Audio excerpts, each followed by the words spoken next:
સમાચાર હવે પાટણથી, જ્યાં ચાણસ્માના અડિયામાં કોંગ્રેસની સભામાં પહેરાવ્યો બુટલેગરને ખેસ। એમએલએ દિનેશ ઠાકોરે બુટલેગરનું રાજનીતિના મંચ પર સ્વાગત કર્યું હતું।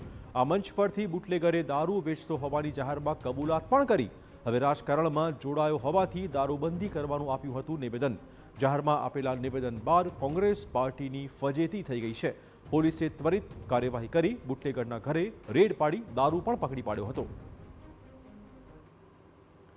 અને જે અમારા બુટલેગર રીતે જઈ રહ્યો છે, શું કારણ? કારણ કે અમે બુટલેગર છીએ અને હવે આજથી અમે સંપૂર્ણ રીતે દારૂ વેચવાનું બંધ કરીએ છીએ એવી અમે ગ્રામ સભામાં બોલીએ છીએ, એવો આજથી અમે મેસેજ મેલીએ છીએ। આ મુદ્દે વધુ વાત કરવા જોડાશે અમારા સંવાદદાતા સુનિલ। કોંગ્રેસના મંચ પરથી આ પ્રકારનું નિવેદન, કોંગ્રેસને જરાય શરમ નથી એ પ્રકારની આખી વાત સામે આવી રહી છે। નેતાઓ તાળીઓ પાડી રહ્યા છે।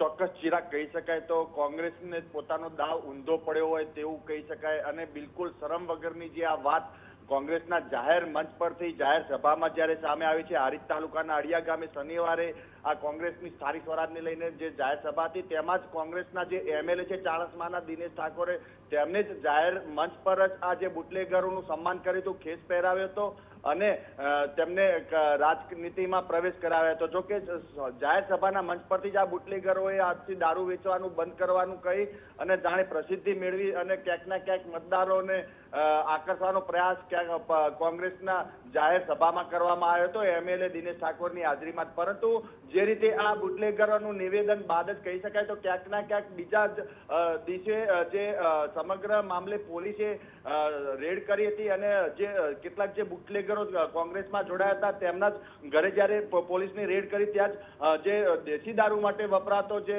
વોચ તેમજ વિદેશી દારૂનો જથ્થો પણ લગભગ 36,000 જેટલો મળી આવ્યો હતો। એટલે કહી શકાય કે જે રીતે કોંગ્રેસની જે જાહેર સભામાં જે રીતે લોકો તાલીઓ પાડતા હતા બુટલેગરોના નિવેદન પર અને જાણે કે આ સમગ્ર સ્થાનિક સ્વરાજની ચૂંટણીને મજાક બનાવ્યો હોય તેવો કોંગ્રેસની આ જાહેર સભામાં જે દ્રશ્યો સામે આવ્યા હતા અને તે જ મામલે પોલીસની કાર્યવાહીમાં હવે બુટલેગરો સામે પણ ગુનો નોંધી અને આગળની કાર્યવાહી શરૂ કરી છે। ચિરાગ, ધન્યવાદ સુનિલ તમામ જાણકારી બદલ।